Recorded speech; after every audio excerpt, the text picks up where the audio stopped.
Christopher Nolan has to date directed 12 movies which have released, and in those movies, have you ever noticed how strangely clean they look? Let me rephrase. What if I told you that Nolan is about to break one of his rules in the next film, The Odyssey? And no, it is not about the history or the casting. It's something...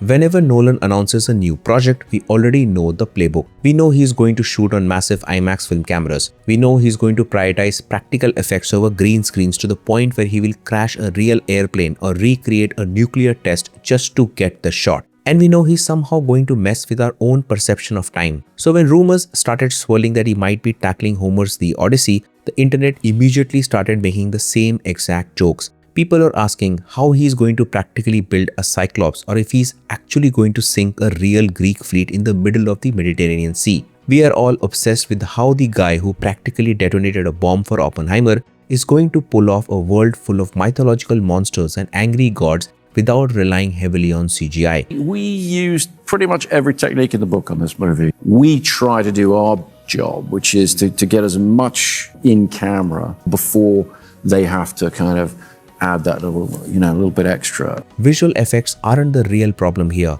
Nolan always finds a grounded and practical way to visualize the impossible. Then there are the people guessing it's about the timeline. The Odyssey famously starts right in the middle of the story. It begins with Odysseus trapped on an island. The narrative flashes back and forth across a brutal 10-year journey. It jumps between different perspectives and different locations. So people are wondering how the guy who directed Memento and Inception is going to handle a narrative that is already an ancient puzzle box. But honestly, complicated time jumps are his absolute comfort zone. That isn't the rule he's going to break here. There is a much quieter and much stricter rule that Nolan has followed religiously for his entire blockbuster career. It is a rule that dictates every single frame of action he has shot since Batman Begins. And if you look at the climax of The Odyssey, a sequence literally known as the Slaughter in the Hall, you realize pretty quickly that he can't faithfully adapt this epic without completely shattering that rule. I'm not talking about CGI, I'm not talking about complicated timelines, I'm talking about the fact that Christopher Nolan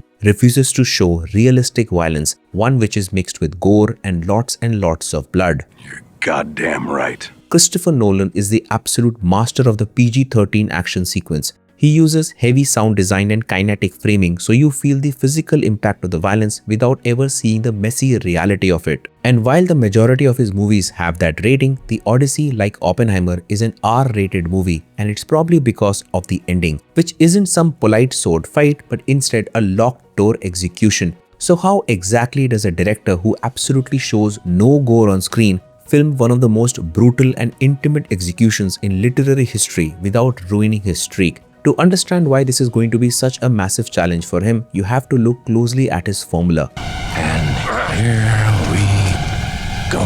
Nolan has directed some of the most intense and heart-pounding movies of the 21st century, yet almost all of them sit comfortably at a PG-13 rating. Think about the Joker's pencil trick in The Dark Knight. Give me one reason why I shouldn't have my boy here pull your head off. How about a magic trick? It is widely considered one of the most brutal kills in comic book movie history.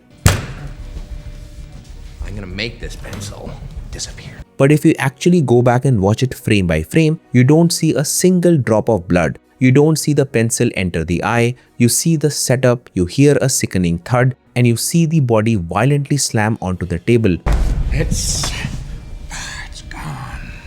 Look at Dunkirk. It's a literal historical war movie. People are drowning in the dark hulls of shrinking ships. They are getting blown to pieces by dive bombers on the beach. They are dogfighting in the sky, but again, there is absolutely zero visible gore. Or look at the brutal fistfight between Batman and Bane in the sewers of Gotham. You feel every single punch. You feel the exhaustion, but the camera never lingers on open wounds or crushed bones. There's a reason his films feel so different from everyone else's. It isn't about censorship, it's about control. His violence is procedural and almost clinical. He understands that restraint is actually much harder than excess. Anyone can throw buckets of fake blood on a set, but implying violence while maintaining intensity requires absolute precision. When cinema shows everything, it risks becoming a consumable spectacle. Nolan withholds the visceral imagery because he wants the violence to be reflective. He wants you to sit with it. He knows that human imagination is often far more powerful than depiction. Nolan isn't interested in the sensation of violence, he's interested in the consequences of it. If you watch Dunkirk closely, the horror doesn't come from the gore, the horror comes from inevitability. You feel trapped in time, a plane drops from the sky, a ship slowly sinks, a body disappears beneath the water. You are just waiting for the impact. Or look at Oppenheimer. This is a film about the atomic bomb.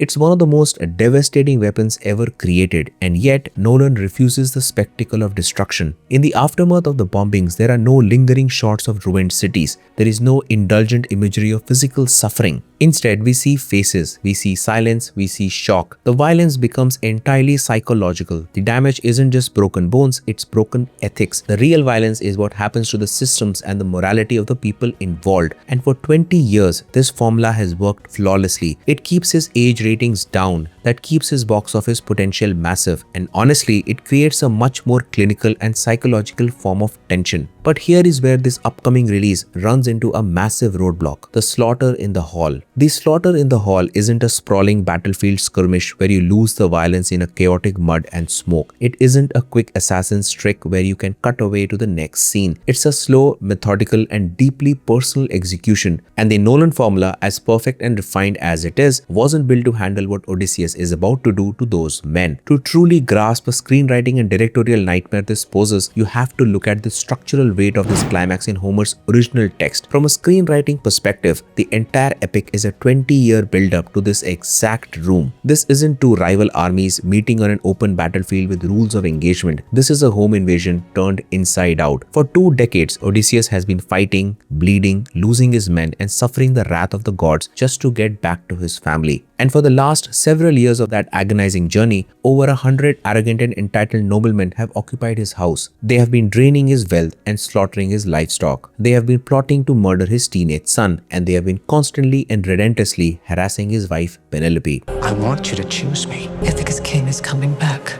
No, he's not. When Odysseus finally gets home to Ithaca, he doesn't announce himself. He doesn't ride in a chariot. He disguises himself as a withered and scarred old beggar. He sits in his own great hall. He endures their insults. He watches them disrespect his home and lets the rage build. The tension in these chapters is unbearable. He waits until they are all drunk, arrogant, and completely disarmed. Then he proves his identity by stringing his legendary bow. It's a massive weapon that none of the suitors had the physical strength to even bend. The exact moment the string snaps into place, the trap is sprung. His son Telemachus quietly locks the heavy wooden doors. Suddenly, there are over 100 men trapped in a single enclosed space with a legendary and traumatized war veteran who has absolutely zero left to lose. The inevitability is terrifying. This is where Nolan's usual tricks completely fall apart. You can't cut away from the impact here. You can't just imply their damage. In a superhero movie, the hero refuses to kill, so the violence is just a physical obstacle to overcome. In the Odyssey, the violence is the point. The violence is the entire emotional catharsis of a 20-year epic. Homer doesn't shy away from the gruesome and anatomical reality of this moment. A faithful adaptation shouldn't either. The very first kill is the head suitor named Antinous, played by Robert Pattinson. He's taking a casual sip from a beautiful golden cup. He's completely unbothered and laughing at the old beggar. Odysseus puts an arrow straight through his throat. Homer vividly describes the thick jet of blood shooting from his nostrils as he drops the cup and kicks the table over in his death. It is messy, it is mean, and it is pure, unadulterated execution. Odysseus isn't holding back his punches. He isn't being noble. He's systematically purging an infection from his home. And it doesn't stop with the arrows. Once the arrows run out, it devolves into a desperate and claustrophobic melee with bronze swords and heavy spears. Skulls are crushed, brains are spilled on the stone floor, men are begging for their lives, grabbing Odysseus by the knees and pleading for mercy. He's just coldly and emotionally lopping their heads off. If Nolan shoots this like a clean and honorable skirmish, he completely betrays the source material. If he sanitizes the rage just to keep his bloodless streak alive, he strips the ending of its narrative weight. He can't just cut away, he has to show the reckoning. To truly understand how difficult this is going to be for Christopher Nolan,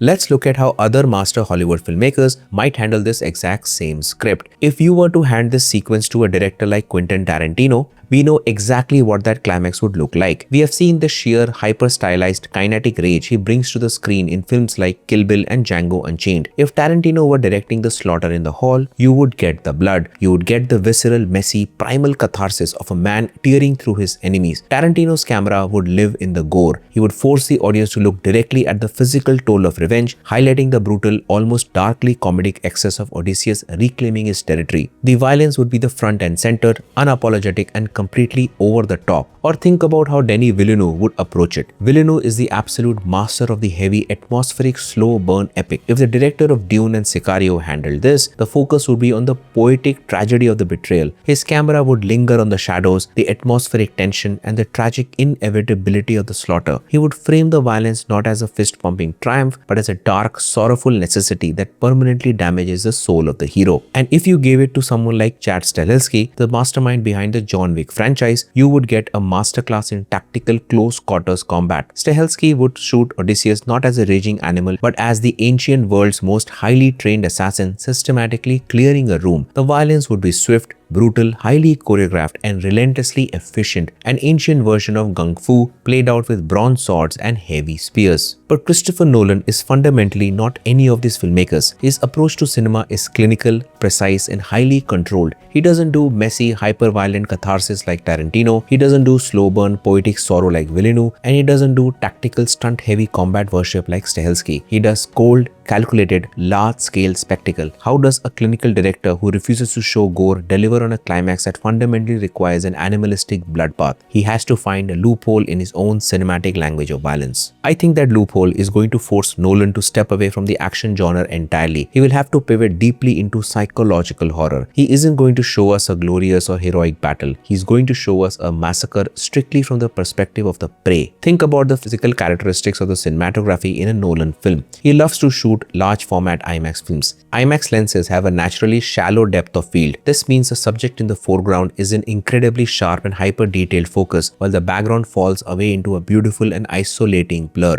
Instead of wide sweeping shots of Odysseus looking like an action hero, Nolan is going to throw those massive cameras right into the middle of the panicking suitors. It's going to be aggressively and suffocatingly claustrophobic. We will be trapped in the blur of the panic. You will see dust falling from the rafters, you will see overturned tables, you will see terrified faces in sharp focus while the shadows of the slaughter happen in the blurred background. You're going to feel trapped in that locked room with them, watching a force of nature pick them one by one. You won't see Odysseus clearing, you will just see the terrifying results of his presence. And because he won't use squibs on buckets of fake blood, he will weaponize his sound design to an extent we haven't seen since the darkest moments of Dunkirk or Oppenheimer. Foley artists are going to be working overtime for this sequence. Imagine the moments leading up to the first shot. Dead silence, no sweeping orchestral scores, just the ambient and echoey sound of 100 men breathing, drinking, and laughing in a stone hall. Then comes the terrifying brass-heavy and hyper-detailed sound of the bowstring being pulled taut. When the arrows hit, they aren't going to sound like elegant ancient weapons zipping through the air. His sound mixers are going to make those arrows hit the wooden pillars and the bronze shields with the percussive and deafening force of a modern sniper round. You will see the shadow of a swing in the dim and flickering light of the torches, but you will hear everything. Foley artists crushing cabbages and snapping thick stalks of celery to simulate the sickening physical crunch of bronze hitting bone. You will hear the ragged and desperate breathing of men realizing they cannot escape, and to tie it all together, he's going to use a shepherd tone. If you aren't familiar, a shepherd tone is an audio illusion he frequently uses. It consists of multiple sine waves separated by octaves playing simultaneously. The highest pitch gets quieter, the middle pitch stays constant, and the lowest pitch gets louder. To the human ear, it creates the illusion of a sound that is constantly and endlessly rising in pitch but never actually resolves. He will layer that shepherd tone under the ambient sound of the fight to build an unbearable and suffocating level of subconscious anxiety in the audience. The delayed shockwave will hit you right in the chest. By the time the heavy wooden doors finally open and the slaughter is over, you won't need to see gallons of fake blood pooling on the floor. You won't need to see the severed limbs or the gruesome anatomical details, because the sheer sensory intensity of the sound design, the claustrophobic IMAX framing, and the relentless and suffocating pacing will have completely exhausted you. You're goddamn right. Christopher Nolan is going to break this rule. He won't do it by giving us an unhinged and gory R-rated bloodbath. He'll do it by making a PG-13 sequence so incredibly violent on a psychological and auditory level that it feels heavier and more traumatizing than any amount of visible blood ever could. He's going to turn the greatest hero of Greek mythology into a horror movie monster, and we are going to experience the slaughter in the hall exactly as the doomed suitors did. If you found this video insightful and would like to watch more, check out our video on the Money Heist expansion right here. Thank you for watching, and I'll see you in the next one.